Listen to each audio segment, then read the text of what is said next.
بسم اللہ الرحمن الرحیم۔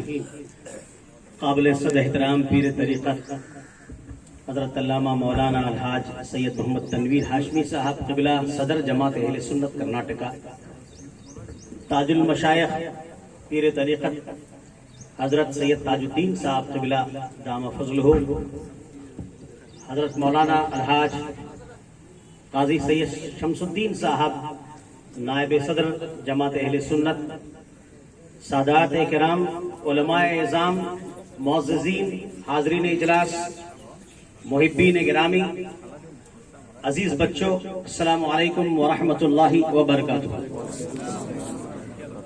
آج ہم لوگ اس علاقے کی ایک انتہائی معروف، انتہائی مخلص شخصیت، محب گرامی حضرت حافظ صوفی امیر اعظم صاحب نور اللہ مرقدہ کی تعزیت کے لیے حاضر آئے ہیں۔ ان کے اہل خانہ کو صبر کی تلقین کرنے کے لیے حاضر آئے ہیں اور ان کی روح مغفور و مرحوم کو ایصال ثواب کے لیے حاضر آئے ہیں۔ پروردگار عالم قرآن کریم میں ارشاد فرماتا ہے، من عمل صالحا فلنفسه ومن اساء فعليها ثم الى ربكم ترجعون۔ جس نے اچھا کیا اپنے بھلے کو، جس نے برا کیا اپنے برے کو، پھر تمہیں اپنے رب کی طرف لوٹ جانا ہے۔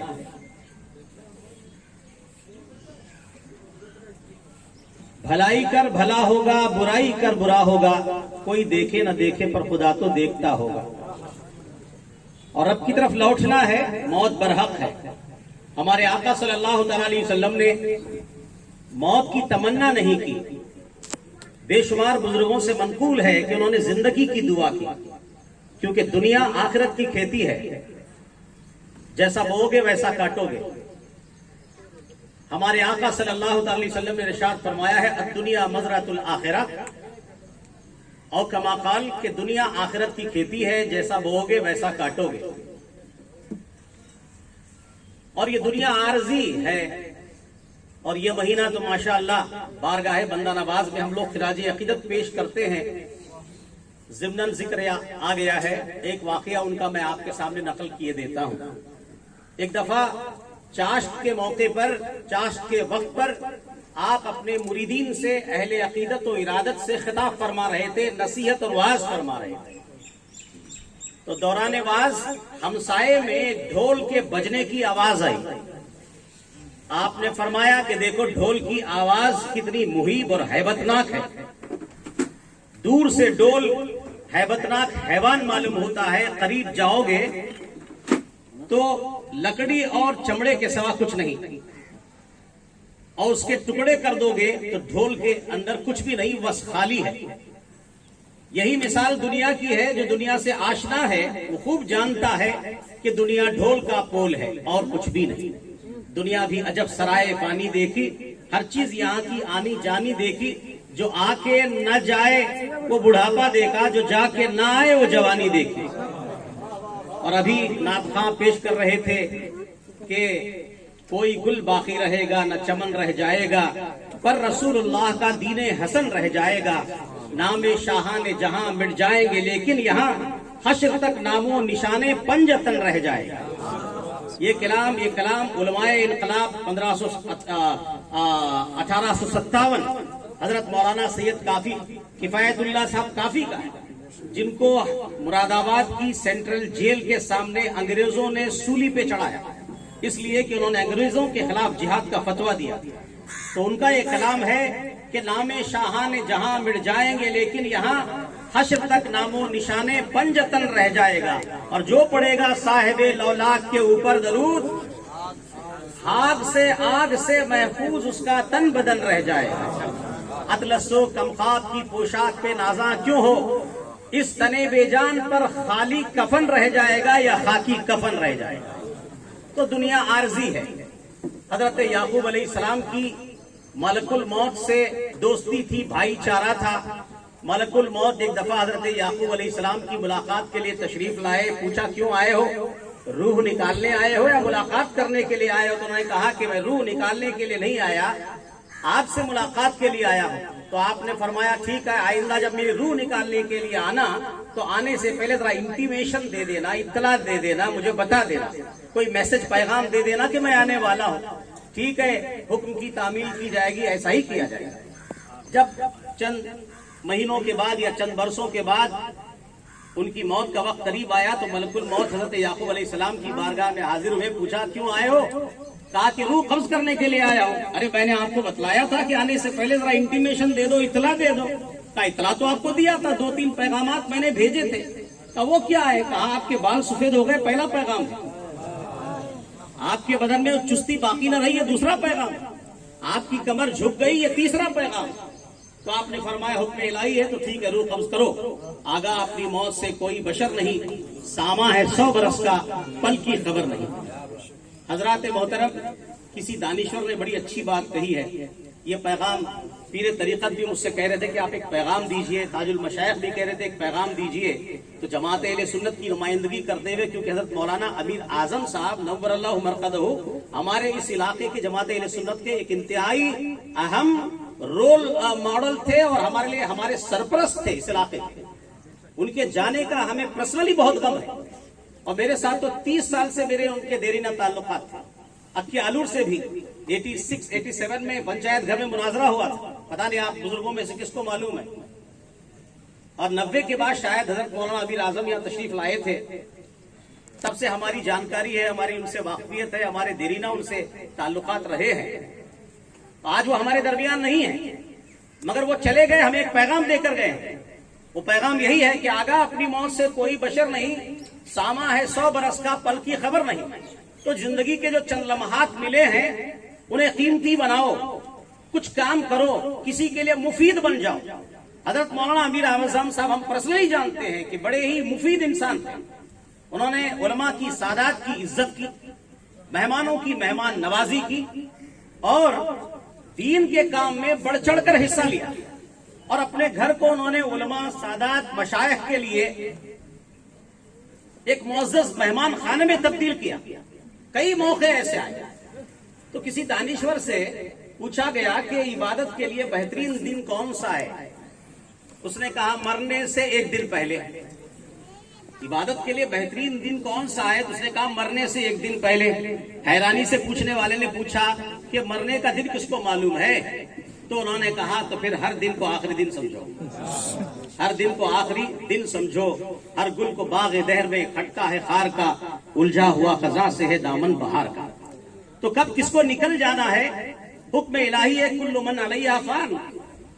اللہ تعالیٰ کا ارشاد ہے ہر شے کو فنا ہونا ہے، موت کی منزل سے گزرنا ہے۔ کب ہمارے درمیان سے کون نکل جائے۔ ابھی میں لاسٹ فرائیڈے ایک مسجد میں حاضر تھا، ہمارے اپنے پرانے محبین سے ملاقات ہو گئی، اور میں نے ان خوشی کے ساتھ ان سے ملاقات کرتے ہوئے ان کی خیریت پوچھنے لگا۔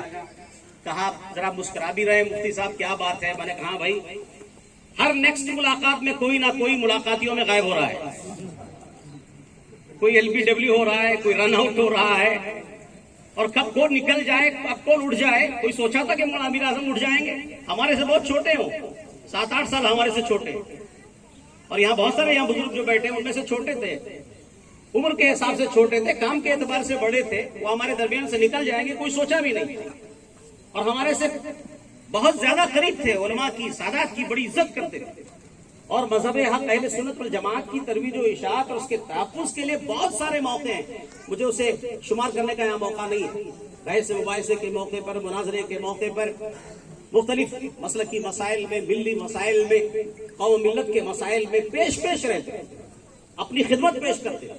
تو آج وہ ہمارے درمیان نہیں ہے، تو آدمی کو جو زندگی ملی ہے اس زندگی کو قیمتی بنائے، اس میں کچھ اچھا کام کرے۔ یہی اللہ تعالیٰ کا ارشاد گرامی ہے، من عمل صالحا فلنفسہ، جو اچھا کرے گا اپنے اچھائی کو، اپنے بھلائی کو، اور جو برا کرے گا وہ اپنی برائی کو۔ پھر تمہیں اپنے رب کی طرف لوٹ جانا ہے، پھر ہمیں اپنی رب کی طرف لوٹ جانا ہے۔ ایک بات عرض کر دوں، یہ پیغام مولانا امیر اعظم مرحوم نور اللہ مرقدہ کی جانب سے، علماء سادات کی جانب سے میسج ہے آپ کے لیے کہ زندگی اس اذان سے شروع ہوتی ہے جس کی نماز نہیں، اس نماز پہ ختم ہوتی ہے جس کی اذان نہیں۔ بس زندگی کا اتنا ہی فلسفہ ہے کہ اذان اور نماز کے مابین درمیان جو مدت ہے، جو پیریڈ ہے، اسی پیریڈ آف ٹائم کا نام زندگی ہے. اور زندگی بڑی قیمتی نعمت ہے اللہ تعالیٰ کی، اس کا صحیح فائدہ اٹھانا چاہیے. آپ یہاں سب بیٹھے، یہاں بھی بیٹھے ہوئے، میں یہی سمجھتا ہوں کہ آپ بھی ذمہ دار ہیں، یہ بھی ذمہ دار ہیں، میں بھی ذمہ دار ہوں، آپ بھی ذمہ دار ہیں. ہر مسلمان ذمہ دار ہوتا ہے، مسلمان غیر ذمہ دار نہیں ہوتا.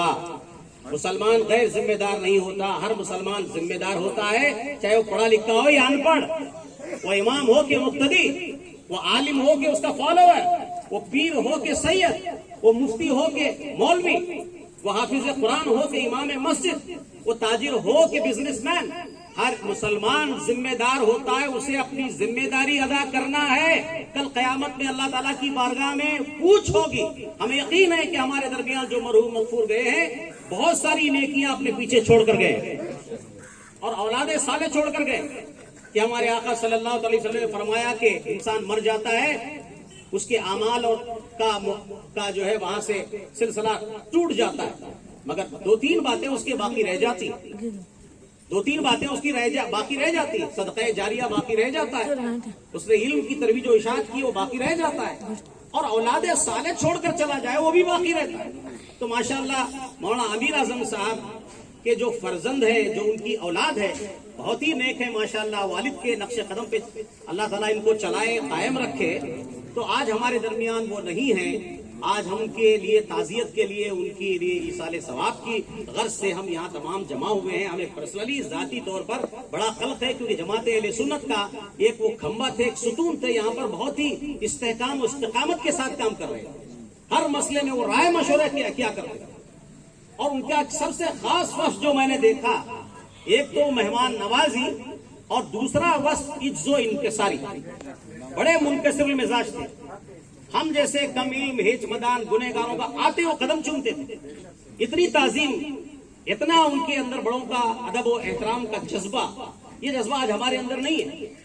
ہمارے آقا صلی اللہ علیہ وسلم نے ارشاد فرمایا ہے، یہ اسی تعزیتی اجلاس کی جانب سے، علماء و سادات کی جانب سے پیغام ہے کہ صدقہ دینے سے مال گھٹتا نہیں بڑھتا ہے، معاف کرنے سے آدمی کی عزت گھٹتی نہیں بڑھتی ہے، اور تواضع انکساری سے مرتبے کم نہیں ہوتے، مرتبے بلند ہوتے. یہ اسی کا نتیجہ ہے کہ آج اتنی بڑی تعداد میں علماء، سادات، مشائخ، معززین ان کی تعزیت کے لیے یہاں پر جمع ہوئے. یہ بہت بڑا ان کا وصف تھا، بہت بڑی ان کے اندر خوبی تھی. حضرت خواجہ یوسف بن اسبات رحمۃ اللہ علیہ کا میں نے قول پڑھا. ان سے کسی نے پوچھنے والے نے پوچھا کہ تواضع کی انتہا کیا ہے؟ ہمبلنس، تواضع کی انتہا کیا ہے؟ انہوں نے کہا تواضع کی انتہا یہ ہے کہ آدمی سامنے والے کو ہمیشہ اپنے سے بہتر افضل سمجھے. یہ بات میں نے مولانا امیر اعظم نور اللہ عمر قدوں میں دیکھا کہ وہ ہر ایک کی عزت کرتے تھے، ہر ایک کے ساتھ خندہ پیشانی سے مسکرا کر ملتے تھے، اور جو اپنی بساط کے مطابق وہ خدمت کیا کرتے تھے. مجھ سے میری نگاہ کی قیمت نہ پوچھئے، دیکھا نہیں کسی کو حقارت سے آج تک. لیکن آج معاملہ بڑا ہی برا ہے ہمارے معاشرے کا. ہم آپس میں سر پھٹے بولے، ہم آپس میں ایک دوسرے کو تان و تشنیع کرتے، ایک دوسرے کی توہین و تذلیل کے لیے پروگرام اور مشن بناتے. جماعت اہل سنت کرناٹکا کا یہ مقصد ہے کہ بنام اہل سنت سب کو جوڑا جائے، سب کو ایک پلیٹ فارم پہ لایا جائے. بڑے افسوس کی بات ہے کہ جو مذہبی پیشوا ہیں، جن کی بڑی ذمہ داری ہے، تمہیں پہ سب کی نظر ہے، ذرا سنبھل کے چلو، تو آپ کی بڑی ذمہ داری ہے. آج ہمارے اندر بڑا انتشار، بڑا اختلاف ہے. اس انتشار و اختلاف کو ختم کرنے کی ضرورت ہے. ایک دوسرے کے ساتھ تان و تشریح، توہین و تذلیل، معاذ اللہ رب العالمین کفر و ارتداد کے فتوے، بدعت و شرک کے فتوے، بغیر جانے، بغیر تحقیق، بغیر علم کے، بغیر تحقیق کے، بغیر ریسرچ کے، قرآن بھی جنہیں صحیح نہیں پڑھنا آتا وہ فتوا دے رہے ہیں، حدیث بھی جنہیں صحیح پڑھنا نہیں آتا وہ فتوا دے رہے ہیں. یہ ہماری بدنصیبی کہا جائے، قوم کی بدنصیبی کہا جائے. نگاہ عیب گیری سے جو دیکھا اہل عالم کو، نگاہ عیب گیری سے جو دیکھا اہل عالم کو، کوئی کافر، کوئی فاسق، کوئی زندیق اکبر تھا، مگر جب ہو گیا دل احتساب نفس پر مائل تو ثابت ہوا کہ ہر فرزند آدم مجھ سے بہتر تھا. تو آدمی اگر عجز و انکساری، سامنے والے کی تعظیم و تکریم اور خوش اسلوبی، خوش اخلاقی، خندہ پیشانی کے ساتھ جو ایک مومن اور مسلمان کی شان ہے، وہ اوصاف ہمارے اندر کب آئیں گے؟ وہ اوصاف ہمارے اندر کب آئیں گے؟ وہ مومنانہ اوصاف کب آئیں گے؟ القاب تو میرے بہت بڑے بڑے ہیں، نام میرا بہت بڑا ہے، اشتہار میں بہت بڑے میرے نام کے ساتھ القاب آگے پیچھے لگے ہوئے ہیں، ان القاب و آداب سے کچھ نہیں ہوتا، ان القاب و آداب سے کچھ نہیں ہوتا۔ اگر کچھ ہوتا تو پروردگار عالم قرآن کریم میں ارشاد نہ فرماتا من عمل صالحا فلنفسہ۔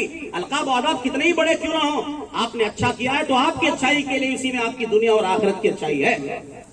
تو یہ پیغام ہمیں مولانا امیر اعظم صاحب کی زندگی سے ملتا ہے۔ اللہ تبارک و تعالیٰ ان کے درجات بلند فرمائے، انہیں جنت الفردوس میں اعلیٰ مقام عطا فرمائے، ان کی اہلیہ، ان کے بچوں کو، رشتہ داروں کو صبر جمیل عطا فرمائے۔ پروردگار عالم ہم جو یہاں پر حاضر آئے ہیں ان کی ایصال ثواب کے لیے ہماری حاضری قرآن کی تلاوت و سماعت کو اپنی بارگاہ میں حضور کے وسیلے سے قبول فرمائے۔